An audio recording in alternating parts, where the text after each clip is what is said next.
Am I the a-hole for telling my mom I am successful despite her, not thanks to her parenting? For context, I, 31 male, have a brother, Paul, 33 male, who is a screw-up. He's a felon, breaking into people's homes to steal valuables.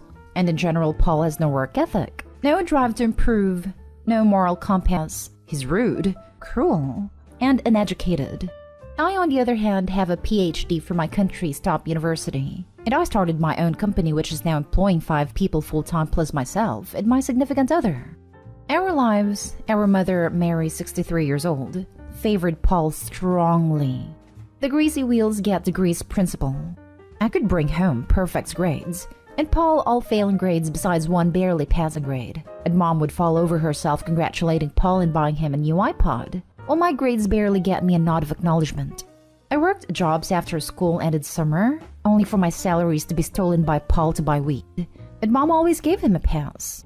Our mother is a very warm woman, and I can tell that she wanted to celebrate even the tiniest achievement of Paul's to encourage him, and she didn't have the heart to punish/discipline either me or my brother. But in the end, it screwed over both Paul and me. Paul was taught that Mom will always bail him out, and that stealing is consequence-free, until the actual police was involved and not just our mom. I have been slowly unraveling with my therapist all the ways in which being essentially wallpaper my whole childhood led me to having attachment issues, intense anxiety, abysmally low self-worth, and an unhealthy habit to both bury myself in work and always feel like a failure no matter how much I accomplish. Then Mom called me today to invite me to a big party to celebrate Paul getting a job. It's unskilled, in retail. By now, I fully expect Paul to be fired, or just decide to stop showing up less than 1 week in. I told Mom no, because we live in different cities and it's not worth celebrating that mediocrity. It led to a heated conversation, and eventually her telling me that I need to give back because I'm prosperous. I shot back that I work to earn all I have, and with a mother like her, it was an uphill battle. She told me she always supported me, and I told her what I typed above, and hung up angry. She texted me I'm sorry you feel that way and that I'm still welcome to Paul's party. I've been pacing and restless. Was I an a-hole? Now for the top comments. Not an a-hole. It sounds like you reached your limit, and you're trying to set better boundaries for your own mental well-being. Definitely discuss with your therapist how you're feeling about what you said. Maybe they can give you a suggestion of how to address your mother in the future. I will. Therapy's Friday and it's gonna bother me until then, but I will absolutely address it with my therapist. If you haven't already, I suggest emailing your therapist what happened ahead of time, so they know what you want to address at a session, and or writing out what happened. It can help you relieve feelings and make sure you remember what you wanted to bring up. Hope the session goes well and helps you. Not stay home. I'm sorry you feel that way is a BS answer. You feel that way because of her neglect. And you're right. Celebrating him getting a retail job that you believe he'll lose in a short time is meaningless. If anything, further contact with either your mother or Paul will encourage them to start asking for things. She's going to expect you to allow your brother to bleed you dry just like she did. I think you're better off cutting both these people entirely loose. Not stay home. Your standards are higher and it would benefit you to stay away and visit Mom and the family on a different day when they aren't celebrating Paul. It'll put you in a bad mood while that's going on. I've been quietly trying to avoid seeing Mom when Paul is around, but it's hard because he still lives under her roof, and the distance means that each travel to see Mom is a tall affair lasting days. I rarely see her these days, and the pandemic just worsened what was already happening. Next story is titled, Am I the a-hole for telling my 24 male twin sister 24 female that she no longer has a brother? So I had a fiance 24 female and I just knew she was the woman I'd spend my life with. She was great in every way. Her and my sister clicked greatly and they became best friends, which was huge for me because my sister and I were best friends as well. So I'd go on double dates with her and her now husband. I found out my fiance was cheating on me and blew up on her. She cried and said the usual stuff, but I was destroyed and called off our engagement and broke up with her. She ended up getting in a relationship with her affair partner, which stands to this day. Afterwards, before I blocked my ex and everything as I simply forgot, I saw her post on Facebook a picture of her new boyfriend happily hanging out with my sister and her then fiancé. I got angry at my sister and told her I thought it was wrong for her to do that. I know that she's a grown woman, but I thought that she would be mad at her too, especially since we are so close. I mean, we are twins. She tried to explain to me that she loves me more than anyone, but that she cherishes her friendship with my ex and didn't want to let either of us go. I ignored her after that and she called me. We went back and forth, her trying to plead with me and me angrily refusing to see her point of view. I then told her, have fun with your new friendship. Don't contact me again. I'm done with you. And then blocked her and my ex and everything. Since then, I moved from our old apartment and have gotten a new one and changed my number. My father and a few trusted friends have this info and have been instructed not to give it to my sister. My father had been telling me that my sister had been distraught and wanting to talk to me, but I was pretty adamant that I didn't want to. He obliged. Then she called me on a new number and told me she was getting married and that she would love for me to be there. I was ecstatic at first, but then I remembered my ex had asked if she and her new boyfriend would be there, to which she replied that she was going to be a bridesmaid and that the boyfriend would be there. I then told her that as of now, we are both only children. A little harsh, but I was angry. I hung up the phone and blocked the number. They are married now, but my dad tells me that she's visibly distressed and that he's afraid it will take a toll on her marriage. I don't want this to happen, but I am in no way over any of this. I still feel betrayed twice. I don't really want to see her at all. My biggest thing is that when she was cheated on by her college boyfriend, who I became friends with, I scolded him and comforted her. But when I get heartbroken by my fiancé and soon-to-be wife, she feels like it's okay to mingle with her and the guy who helped break us up. It's as if I don't matter. Although I love her to death, I feel a lot of hatred towards her right now. So, am I the a-hole for telling her that we are only children from now on and completely shutting her out of my life? Look, while it's true that you do not control her and who she's friends with, you control yourself and your actions. You asked her to give up her friendship with someone who betrayed you. She refused. You decided that you didn't want her in your life anymore. The condition you've laid for her to be in your life is that she give up your ex. She doesn't want to. Clearly, she values that relationship than her relationship with you. Either that or she's expecting you to come around to her way of thinking. As long as you stick to your guns and don't go around harassing your sister or ex, I think you're not the a-hole. She's allowed to make her choices, but then so are you. I feel like that's what it comes down to. Sister had to make a choice and doesn't want to live with the consequences. Also, don't be swayed by your father's report about your sister being visibly distressed and is worried that it will have repercussions for her marriage. Anything that happens will be a direct result of her own decisions to value her friendship with your ex-fiancé over you. You certainly do not owe anything to her, much less your forgiveness in order to save her marriage or your relationship to each other. She made her own bed, and she can lie in it. Sister didn't want to let either of us go. And when she had to pick, she didn't pick you.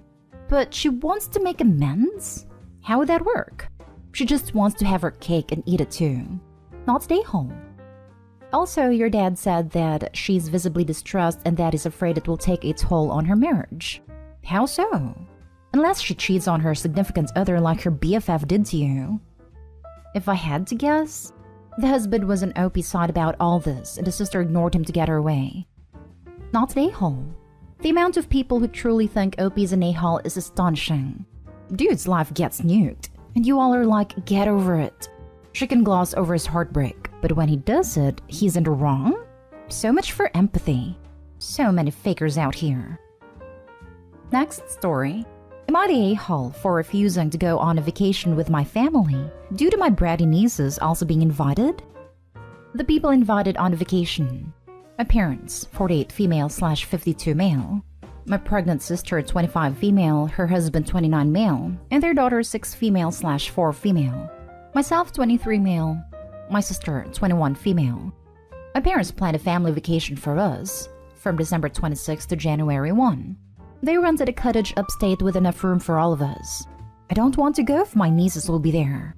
I know I sound like a horrible uncle, but there's a reason for it. My sister/brother-in-law are earth parent types. My nieces were born at home with only sister, brother-in-law, and a midwife, who doesn't have any medical background or credentials present. They literally let my nieces do whatever they want. For meals, my nieces are allowed to choose what they eat. So if they want ice cream or cookies, that's what they get. My sister/brother-in-law won't make them eat anything they don't want to. They aren't sending my nieces to school. I thought they meant homeschooling, but they are letting my nieces decide if and when they want to learn something. My sister calls it unschool. Neither can count past 10. They don't always get the letters of the alphabet right, and neither can write their own name. They're more interested in the tablet or watching stuff online. I don't even know how this is legal, but I looked it up and it's here. My nieces choose their own bedtime, so they can stay up all night. They sleep with my sister/brother-in-law and can't sleep without their parents there, so all their sleep schedules are messed up. They can't stand to be away from sister to the point they follow her to the bathroom. My sister can't even go to the store without them or there's a tantrum. They are glued to her. My brother-in-law can get away with a few hours. One time we went skating, and it was just cold enough to be slightly uncomfortable. My niece didn't want to wear a coat, and my sister/brother-in-law didn't make her. They said she would experience the natural consequences of her actions, but she was 3 at the time. They've never been to a doctor. One of them purposely broke a neighbor's window, and my sister/brother-in-law don't do forced apologies, so niece didn't have to apologize to the neighbor. One of my nieces threw a tantrum because I wouldn't give her my coffee. My sister/brother-in-law made more and gave it to her and said they can have whatever they want. I should have given her mine.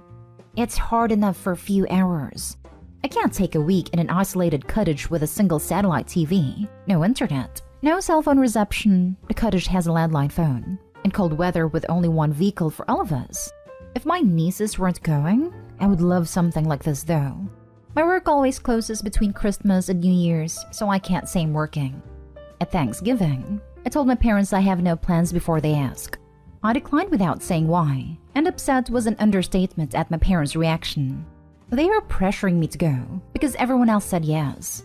Does it make me the a-hole for declining? They're not happy. Now for the comments. Not only should you not go, you should tell them exactly why. Leaving that part out is the mistake. Tell them, stay home, have a nice vacation, the end. Not stay home. Let them experience the natural consequences of their actions. Yeah, they're setting their kids up for failure. Shaking my head. Not stay home. Dude, imagine not sending your kids to school, and then also not teaching them skills and raising them to be addicted to their phones at a young age. I feel so bad for these kids. Info, why were your parents so upset? Do they think that the girl's behavior is okay, or do they simply want every one of you to be miserable together? My parents don't seem to be bothered by my nieces at all. They're upset because they wanted this to be family time together. If my nieces weren't there, I would love something like this. I think they're hurt because I'm the only one who declined and my work is closed. And they know I don't have prior plans, so there's no reason in their minds. Not stay home. That sounds like a terrible situation to be stuck in. That also sounds like child mistreatment. Those kids deserve medical care and proper schooling, and they are being set up for failure when they enter adult society. I literally can't believe the people who do this to their children. In my opinion, it is extremely abusive. Denying children any stability at all is a truly terrible thing to do. These are not going to be healthy or capable adults in any way, even before the fact that they literally have no education or social skills. I seriously hope state governments step in and make this illegal and start cracking down and checking records. I'm not opposed to properly done homeschool, but it seems like most people now aren't doing it correctly at all. They just stick their kids in front of a screen for 2 hours a day and leave it at that. I don't understand how you can do that to a human. Now for the last story. Am I the a-hole for not carrying on a tradition my family started with my step-family? My mom died 8 years ago. She had me, 17 female, my sisters 14 female, 12 female, and my brothers 13 male, 11 male, with my dad.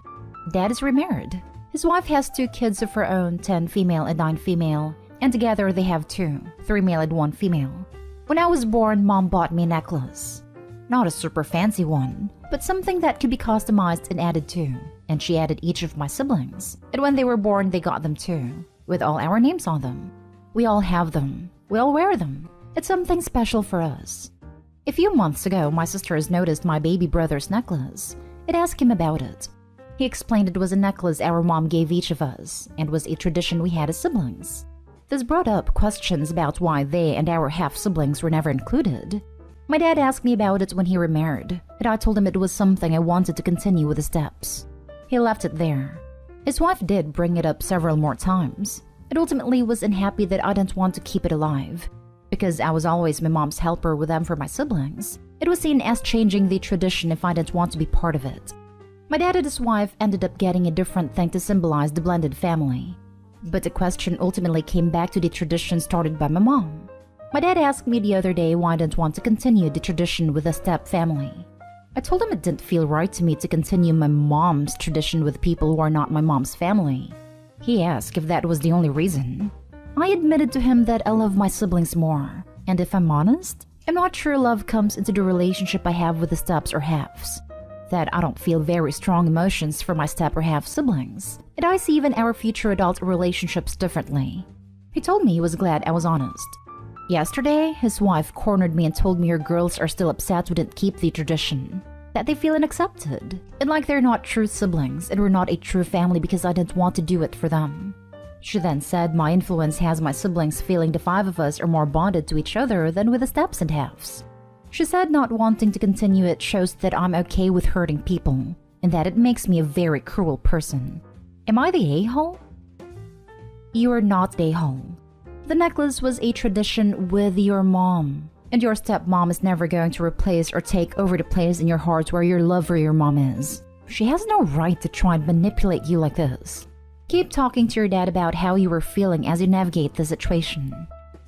And I would tell stepmom that as an adult, her trying to bully 5 children who lost their mother and just want to keep her memory alive makes her a very cruel person.